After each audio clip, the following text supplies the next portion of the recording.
منزل تک پہنچنے کے لیے ضروری ہے کہ قربانی دی جائے. کیا دی جائے؟ قربانی. آپ تاریخ اٹھا کے دیکھ لیں، سیدنا آدم علیہ السلام سے لے کر آج تک جتنی بھی انسانیت آئی ہے، ایک تو ہے نا نفاذ اسلام کے لیے قربانی دینا، کہ اللہ اس کے رسول صلی اللہ علیہ وسلم کا پرچار، اللہ کی وحدانیت کا ذکر، اللہ کے حکم کا ذکر، اللہ کے احکامات کا بیان کرنا، اللہ کی توحید کو بیان کرنا اور اس کو پیروی کرنے کی جد و جہد کرنا. ایک عمل تو یہ ہے کہ اس کے لیے قربانیاں دیں. اس کے علاوہ بھی اگر آپ دیکھیں کائنات عالم میں، دنیا میں کوئی بھی کامیابی اور کوئی بھی عمل اور کوئی بھی معاملہ بغیر قربانی کے وجود میں نہیں آئے. قوموں نے قربانی دی، شخصوں نے قربانی دی، ایک ایک فرد نے قربانی دی، پورے گھرانوں نے قربانی دی، پوری نسلوں نے قربانی دی. پھر جا کر کہیں وہ کومپل پھوٹتی ہے جسے انقلاب کہتے ہیں، جسے تبدیلی کہتے ہیں. پاکستان بنا، آپ تاریخ اٹھا کے دیکھ لیں، ہمیں تو تھالی میں ملا ہے نا، ہمیں تو بنا بنایا ملا.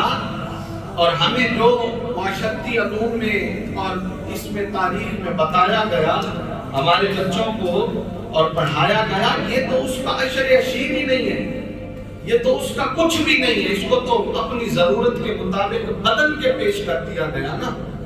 حقیقت اگر اٹھا کر دیکھ لیں تو بہت بڑی قربانی کے بعد پاکستان واقعی وجود میں ہے. پھر جا کر یہ خطہ ہمیں ملا ہے، اس کے پیچھے قربانی دینا پڑی. الغرض کیا بات کریں، جو بات سمجھانا یہ چاہتا ہوں کہ اسلام ایک ایسا دین ہے جس کے نفاذ کے لیے خالق لم یزل نے وہ نبی معبود فرمائے کہ انہوں نے بھی اپنی زندگی کے جد و جہد میں مشکلات کا سامنا کیا. اور یہ دنیا کی ریت ہے، بغیر مشکلات کے کبھی بھی، پھر جو بغیر مشکل کے مل جائے اس کی قدر بھی نہیں ہوتی. ہمیں دیکھ لیں، ہمیں اسلام بغیر دقت اور بغیر مشکلات کے مل گیا، ہم کوئی قدر کرتے؟ کوئی قدر نہیں. جمعہ پڑھ لینا تو اسلام کی قدر نہیں ہے، نماز پڑھ لینا اسلام کی قدر نہیں ہے، صرف روزے سال کے بعد رکھ لینا یہ اسلام کی قدر نہیں ہے. اسلام صرف اس لیے آیا تھا کہ میں ماتھے پہ تمہارے وہ جو ہے محراب بن جائے اور تم داڑھیاں رکھ لو، ٹوپیاں پہن لو اور بس تم مسلمان کہلانے لگ جاؤ، کلمہ پڑھ لگ جاؤ. نہیں، اگر اسلام فقط اتنا ہی محدود ہوتا تو کربلا برپا نہ ہوتی. اگر اسلام اتنا ہی محدود ہوتا تو پھر صحابہ کی زندگیوں کو تار نہ کیا جاتا، ان کو گھر سے بے گھر نہ کیا جاتا، ان کو تنہا نہ کیا جاتا، ان کے مال و اسباب نہ لوٹے جاتے. ارے لوگوں، اسلام یہ نہیں ہے کہ مسجد آباد کر لو، اسلام یہ ہے کہ ظالم کو ظالم کہو اور مظلوم کو مظلوم کہو.